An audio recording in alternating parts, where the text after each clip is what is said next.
नमस्कार, मेरा नाम है जयंती झा और आप देख रहे हैं राष्ट्रीय समाचार। पहले एक नजर हेडलाइंस पर। नासिक में आम आदमी पार्टी प्रत्याशी पर गुंडों का हमला, बंदूक दिखाकर मांगे पैसे और शराब। जनता ने हथियारबंद गुंडों को घेरकर पुलिस को सौंपा।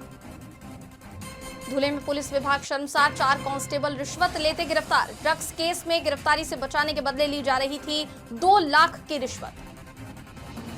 शिवाजी पार्क में महायुति की चुनावी सभा, फडणवीस शिंदे आठवले एक मंच पर। सीएम फडणवीस का ठाकरे बंधुओं पर तीखा हमला, विकास का रोड मैप पेश। ईडी रेड के दौरान ममता बनर्जी के रवैये पर दिलीप घोष का तीखा वार, मुख्यमंत्री और पुलिस अधिकारियों पर कार्यवाही की मांग। बेतिया से शुरू होगी मुख्यमंत्री नीतीश कुमार की समृद्धि यात्रा, संजय जायसवाल का बयान, औद्योगिकरण ही बिहार के विकास की कुंजी समृद्धि।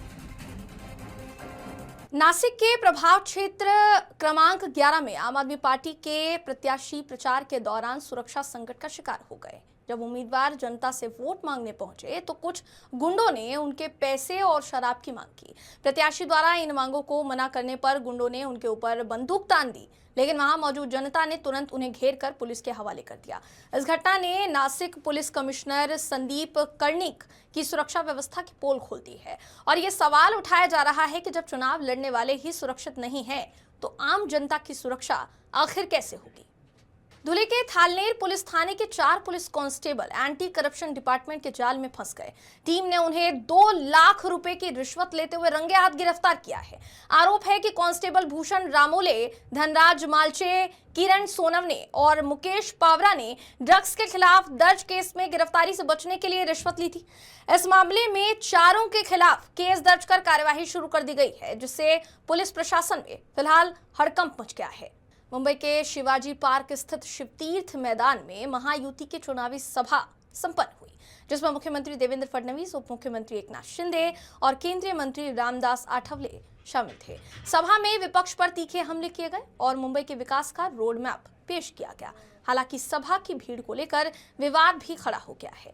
शिवसेना के उद्धव ठाकरे गुट ने एरियल वीडियो जारी किए, जिनमें बड़ी संख्या में कुर्सियां खाली नजर आ रही हैं, जिससे राजनीतिक आरोप प्रत्यारोप और भी तेज हो गए हैं। शिवाजी पार्क में महायुति की रैली की शुरुआत मुख्यमंत्री देवेंद्र फडणवीस के भाषण से हुई। फडणवीस ने जय भवानी, जय शिवाजी और जय श्री राम के नारों के साथ संबोधन शुरू किया। उन्होंने ठाकरे बंधुओं के पुराने बयानों के वीडियो दिखाते हुए पलटवार किया। मराठी मानुस मुंबई और विकास को लेकर विपक्ष पर तीखे आरोप लगाए।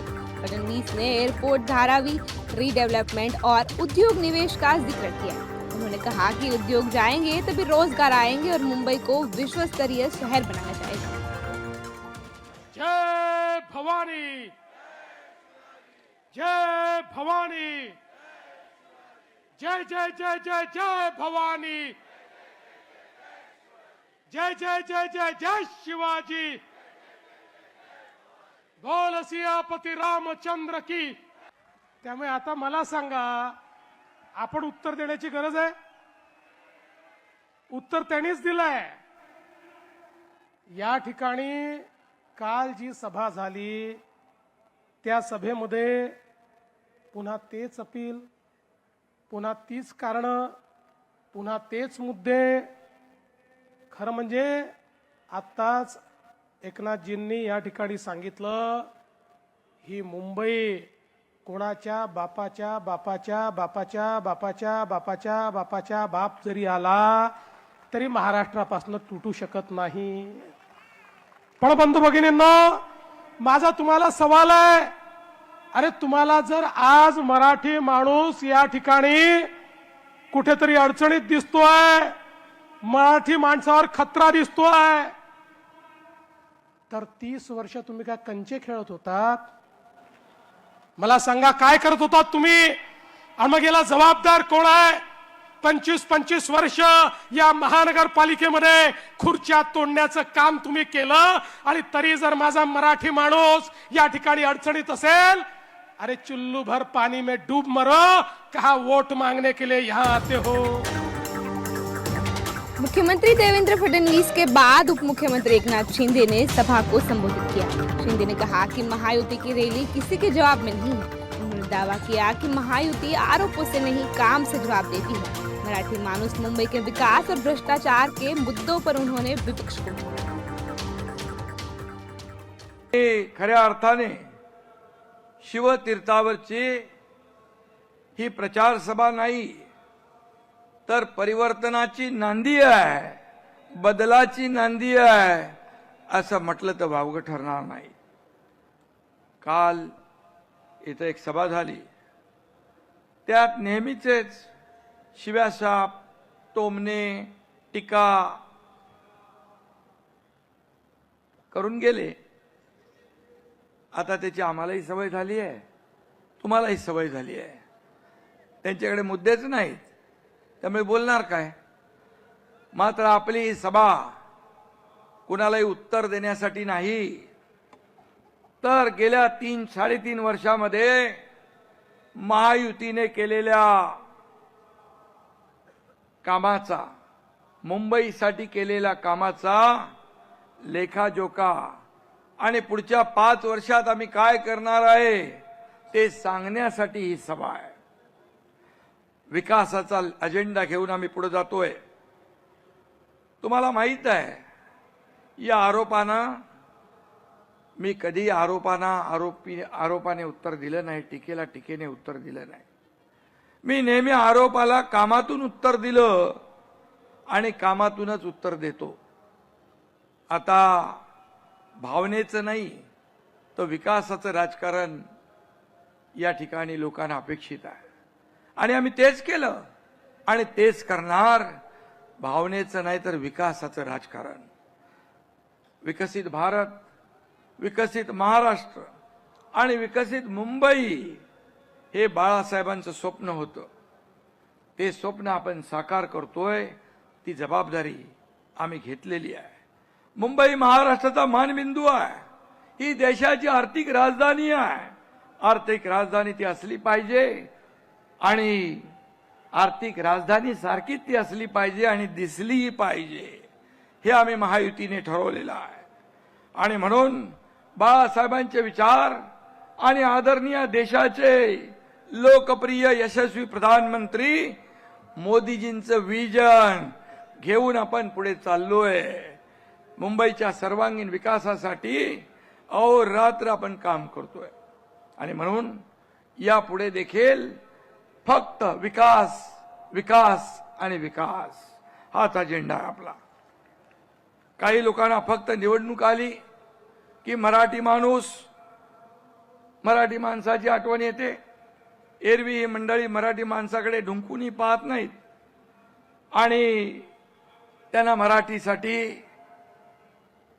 काही करावं असं वाटतही नाही, वाटलंही नाही.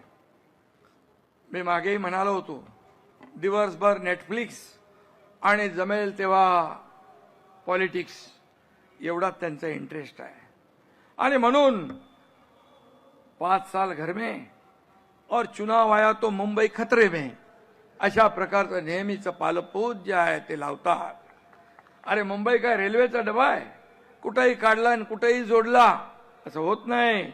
मराठी माणसाची आजची जी अवस्था आहे, हेच लोक जबाबदार आहेत.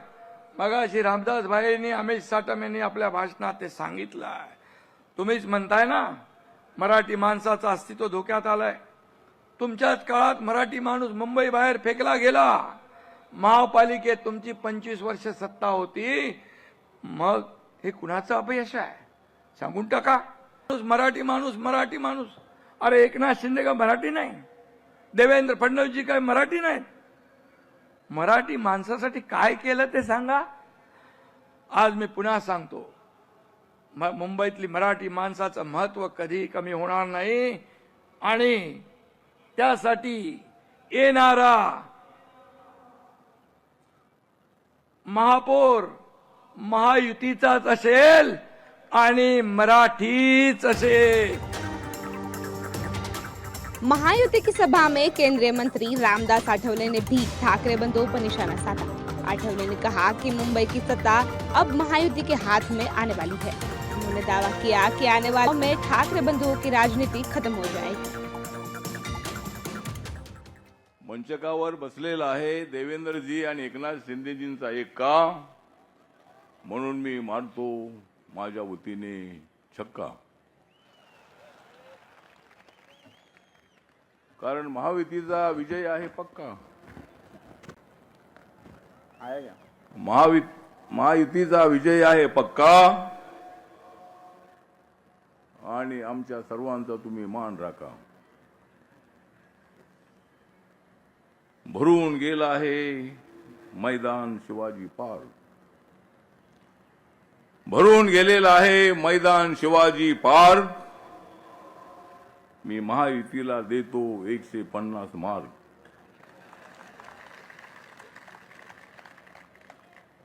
ठाकरे बंधूंना देतो 40 मार्क. ठाकरे बंधूंना देतो 40 मार्क. काँग्रेसला देतो 30 मार्क. आणि बाकीचे सगळे आमचे मार्क. हालांकि महायुति की सभा की सबसे ज्यादा चर्चा भीड़ को लेकर हो रही है. ठाकरे बंधुओं की सभा के मुकाबले महायुति की रैली में कम भीड़ दिखाई दी. महायुति की सभा के दौरान ही शिवसेना उद्धव ठाकरे गुट ने सभा के एरियल एंगल से वीडियो जारी किए. वीडियो में बड़ी संख्या में कुर्सियां खाली नजर आ रही है. उद्धव गुट ने दावा किया कि महायुति की सभा को जनता का अपेक्षित प्रतिसाद नहीं मिला. भाजपा नेता दिलीप घोष ने मुख्यमंत्री ममता बनर्जी पर तीखा हमला बोलते हुए कहा कि प्रवर्तन निदेशालय यानी ईडी के रेड के दौरान उनका व्यवहार बेहद शर्मनाक और निंदनीय था. उन्होंने आरोप लगाया कि एक संवैधानिक पद पर आसीन मुख्यमंत्री द्वारा जांच एजेंसी के अधिकारियों से फाइल छीनना और ईडी की कार्यवाही में बाधा डालना न सिर्फ मर्यादा के खिलाफ है बल्कि ये सीधे तौर पर अपराध की श्रेणी में आता है.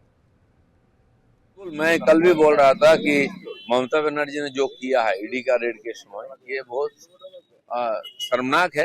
एक संवैधानिक पोस्ट पर बैठे हुए सीएम को फाइल छीनना पड़ा ईडी के और उनके जो जांच उसमें बाधा डालना पड़ा और ये तो अपराध है. साथ साथ उनके साथ जो पुलिस ऑफिसर एडमिनिस्ट्रेटिव ऑफिसर गए थे ये सारे लोग दोषी हैं.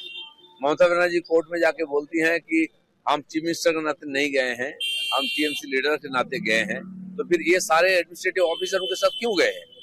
इनको तो सीधा बुलाना चाहिए, इन पर चार्जशीट होनी चाहिए. भाजपा सांसद संजय जायसवाल ने कहा कि मुख्यमंत्री नीतीश कुमार की समृद्धि यात्रा मेरे लोकसभा क्षेत्र से शुरू हो रही है. बेतिया पहला चरण है.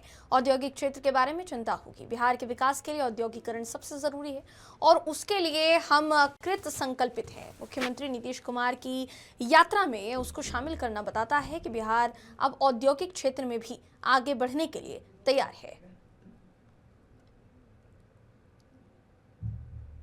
माननीय नीतीश कुमार जी की समृद्धि यात्रा मेरे लोकसभा क्षेत्र से शुरू हो रही है. बेतिया उनका 16 को समृद्धि यात्रा का पहला चरण है और 354 एकड़ का मेरा इंडस्ट्रियल एरिया SEZ मेरे इलाके में बना हुआ है. उसके बारे में भी चिंता होगी. बिहार के विकास के लिए अभी सबसे आवश्यक है औद्योगिकरण और उसके लिए हम लोग सब कृत संकल्प हैं और माननीय मुख्यमंत्री जी की पहली यात्रा में उसको शामिल करना बताता है कि बिहार अब औद्योगिक क्षेत्र में भी आगे बढ़ने के लिए तैयार है. आप सब ने देखा ही है कि पिछले 20 वर्षों में पिछला वर्ष सबसे कम हत्या का रहा, पिछला वर्ष सबसे कम डकैती का रहा और यह बता रहा है कि किस प्रकार से हमारे यहाँ कानून व्यवस्था अच्छी और देश में सबसे कम इस तरह की घटनाएं बिहार में हुई हैं और यह आंकड़ा है. शेरकोट थाना क्षेत्र के हरेवाली इलाके से एक दर्दनाक हादसे की खबर सामने आई है. यहां एक ट्रैक्टर अनियंत्रित होकर खाई में गिर गया जिससे ट्रैक्टर में भीषण आग लग गई. हादसे में ट्रैक्टर चालक गंभीर रूप से झुलस गया जिसे तत्काल उपचार के लिए अस्पताल ले जाया गया जहां इलाज के दौरान उसकी मौत हो गई. घटना के बाद मृतक के परिजनों का रो रो कर बुरा हाल है. सूचना मिलने पर मौके पर पहुंची अग्निशमन विभाग की टीम ने कड़ी मशक्कत के बाद आग पर काबू पाया. वहीं पुलिस ने शव को कब्जे में लेकर पोस्टमार्टम के लिए भेज दिया है. मामले की आगे की जांच शुरू कर दी गई है. थाना शेरकोट में एक हीरा सिंह पुत्र दरबारा सिंह जो अफजलगढ़ के रहने वाले हैं वो हापुड़ से ट्रैक्टर लेकर आ रहे थे. जब करीब 8:30 बजे वो हरेवली बैराज रोड पर आ रहे थे तब नियंत्रित होकर उनका ट्रैक्टर खाई में नीचे गिर गया है और ट्रैक्टर के नीचे गिरने से ट्रैक्टर में आग लग गई और वो गंभीर रूप से घायल हो गए। पुलिस ने तत्काल चालक को निकालकर सीएससी अस्पताल भर्ती कराया, जहां उपचार के दौरान चालक की मृत्यु हो गई। ट्रैक्टर की आग को फायर ब्रिगेड द्वारा बुझवाकर उसको बाहर निकलवाया जा रहा है एवं अन्य विधिक कार्रवाई की जाए। मुंबई के शिवाजी पार्क यानी शिवतीर्थ पर हुई महायुति की सभा को लेकर सियासी घमासान तेज हो गया है।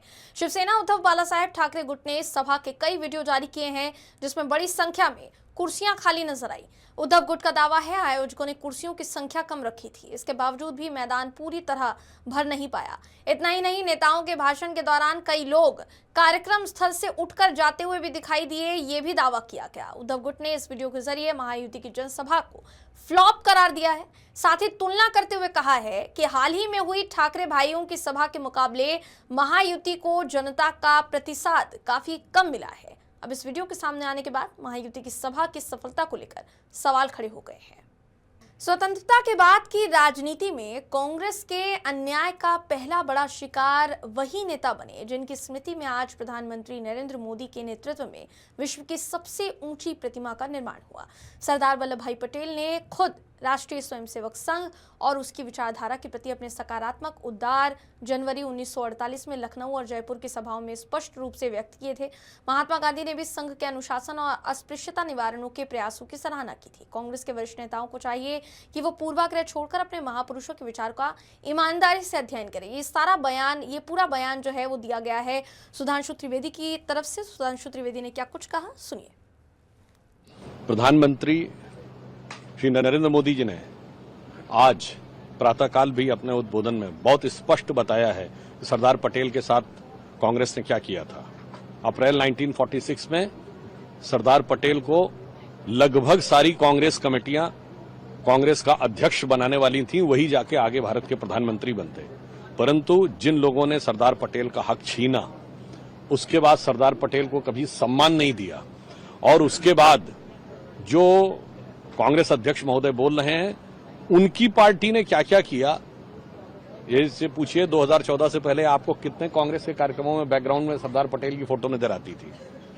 और आज प्रधानमंत्री श्री नरेंद्र मोदी जी ने दुनिया की सबसे बड़ी स्टैचू ऑफ यूनिटी बनाई है। आज तक कोई कांग्रेस का नेता वहां नहीं गया है। सोनभद्र पुलिस ने अंतर्राज्यीय गांजा तस्करी के खिलाफ अब तक की सबसे बड़ी कार्यवाही करते हुए उड़ीसा से मुंबई ले जा रहे आयशर डीसीएम वाहन से कुल 442.5 किलो गांजा बरामद किया, जिसकी अंतर्राष्ट्रीय बाजार में अनुमानित कीमत करीब 1.10 करोड़ रुपए बताई जा रही है। एसओजी और थाना हाथीनाला पुलिस की संयुक्त टीम ने हथवानी मोड़ पर वाहन को रोककर 2 अंतर्राज्यीय तस्करों को गिरफ्तार किया और वाहन जब्त किया, जिसकी कीमत लगभग 30 लाख रुपए आंकी गई। पुलिस अधीक्षक अभिषेक वर्मा के निर्देशन में जिले भर में संदिग्ध वाहनों की सघन जांच अभियान के तहत ये बड़ी कार्यवाही की गई है। गिरफ्तार आरोपी उड़ीसा से नशीले पदार्थ लाकर मुंबई में सप्लाई करने वाले अंतर्राज्यीय नेटवर्क से जुड़े बताए जा रहे हैं। पुलिस आरोपियों से पूछताछ कर पूरे तस्करी नेटवर्क का पता लगाने में लगी हुई है और साफ किया गया है कि जिले में मादक पदार्थों की तस्करी के खिलाफ सख्त अभियान लगातार जारी रहेगा।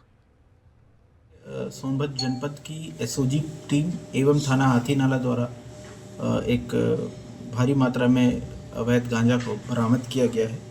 घटना अगर देखी जाए तो 11 तारीख को ये सूचना मिल रही थी कि एक ट्रक जिसका नंबर TG 13T1226 तेलंगाना के रजिस्टर्ड ट्रक है, डीसीएम वाहन है, इसमें उड़ीसा की ओर से ये आ रहा है। इसमें शीशा लदा हुआ है और ये फिरोज़ाबाद की तरफ जा रहा है। और मुखबिर द्वारा ये भी सूचना दी गई थी कि इस ट्रक में हो सकता है अवैध गांजा लेकर के आया जा रहा हो।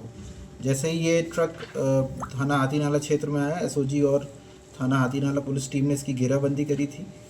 इसको जब चेक किया गया तो इसमें लगभग 4.5 कुंटल के आसपास ये इसमें नाजायज़ गांजा बरामद हुआ है। टोटल देखा जाए तो 442 किलोग्राम से अधिक का ये गांजा है। इसकी अनुमानित कीमत 1 करोड़ 10 लाख रुपए के आसपास है।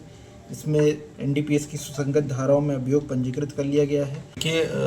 देश में सोने और चांदी की कीमतों ने नया इतिहास रच दिया है। जनवरी में दोनों कीमती धातुओं में जबरदस्त तेजी देखने को मिली है। India Boolean and jewellers association के अनुसार आज 10 ग्राम 24 कैरेट सोने का भाव 2,883 रुपये से बढ़कर 1,40,000 रुपए पर पहुंच गया है, जो अब तक का रिकॉर्ड स्तर है। इससे पहले 29 दिसंबर 2025 को सोना 1,38,161 रुपए प्रति 10 ग्राम के उच्च स्तर पर था। वहीं चांदी ने भी नया कीर्तिमान बनाया है। 1 किलोग्राम चांदी की कीमत 14,475 रुपए की छलांग लगाकर 2,57,283 रुपए पहुंच गई है, जबकि इससे पहले 7 जनवरी को यह 2,48,000 रुपए प्रति किलो के ऑल टाइम हाई पर थी। प्रमुख शहरों में भी सोने के दाम ऊंचाई पर बने हुए हैं। विशेषज्ञों का मानना है कि अंतर्राष्ट्रीय बाजार में मजबूती, डॉलर में उतार चढ़ाव और निवेशकों की बढ़ती मांग के चलते सोने चांदी में यह ऐतिहासिक तेजी देखने को मिल रही है, जिससे निवेशकों को लाभ और आम खरीदारों पर महंगाई का असर साफ दिखाई पड़ रहा है। के दिन में ऑल टाइम हाई का रेट आया हुआ है दोनों मेटल में, गोल्ड और सिल्वर दोनों में। गोल्ड आज ट्रेड हो रहा है 14,45,000 पर 100 ग्राम्स प्योर गोल्ड का, जो ऑल टाइम हाई है। और आज सिल्वर में भी ऑल टाइम हाई 2,60,000 का रेट आया हुआ है पर किलो का, वो भी ऑल टाइम हाई आया हुआ है। वर्ल्ड वाइड और यूएस टर्म्स में देखें, डॉलर टर्म्स में, तो आज $4,580 से गोल्ड ट्रेडिंग कर रहा है, जो वर्ल्ड वाइड हाई टर्म्स पे है। और सिल्वर आज $84 पे ट्रेड कर रहा है, वो भी ऑल टाइम हाई पे है। ओवरऑल देखें तो माहौल, वर्ल्ड वाइड जो माहौल बन रहा है, उसके हिसाब से दोनों मेटल में काफ़ी मजबूती दिख रही है और आगे जाके भी ये रेट्स और आगे बढ़ेंगे वैसा दिख रहा है। कड़ाके की सर्दी के बीच राजधानी समेत उत्तर भारत में छाए घने कोहरे का असर हवाई यातायात पर साफ तौर पर देखने को मिल रहा है। सुबह के समय दृश्यता बेहद कम होने के कारण उड़ानों के संचालन में गंभीर बाधा उत्पन्न हो रही है। दिल्ली हवाई अड्डे पर कोहरे की वजह से कई घरेलू और अंतर्राष्ट्रीय उड़ानें विलंबित हो गई हैं, जिससे यात्रियों को लंबा इंतजार करना पड़ रहा है। खराब मौसम के चलते उड़ानों की आवाजाही प्रभावित हुई है और एयरलाइंस यात्रियों को लगातार उड़ानों की स्थिति से अवगत करा रही है। साथ ही यात्रियों से समय से पहले हवाई अड्डे पहुंचने की अपील भी की जा रही है।